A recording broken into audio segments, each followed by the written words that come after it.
கதைக்கும் நிலா வந்தாச்சு. இன்னைக்கு ஒரு செம மாசான கதை சொல்லவா? ஒரு பெரிய காட்டில் ஒரு நெருப்பு கோழி வாழ்ந்துட்டு இருந்துச்சு. அதுக்கு மற்ற பறவைகளை மாதிரி வானத்தில் உயரமாக பறக்க முடியாது. அதனால் மற்ற பறவைகள் எல்லாம் அதை பார்த்து, ஏய் உனக்கு இம்புட்டு பெரிய சிறகு இருந்தோ என்ன பிரயோஜனம், உன்னால் பறக்கவே முடியாதுன்னு கிண்டல் பண்ணிச்சான். ஆனால் அந்த நெருப்பு கோழி எதை பற்றியுமே கவலைப்படல. ஒரு நாள் காட்டில் பயங்கரமான காட்டுத்தீ பரவுது. வானத்தில் பறந்த பறவைகள் எல்லாம் புகையில் சிக்கி திசை தெரியாமல் தவிச்சதுங்க. ஆனால் நம்ம நெருப்பு கோழி என்ன பண்ணுச்சு தெரியுமா?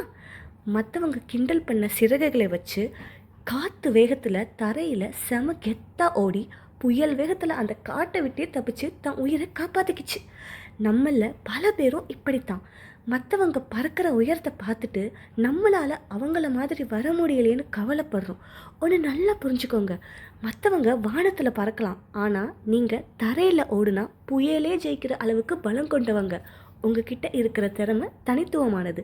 இந்த வாரம் உங்கள் திறமையை வச்சு செம கெத்தாவோட ரெடி ஆகுங்க. நீங்கள் சாதிப்பீங்க. சச்சா.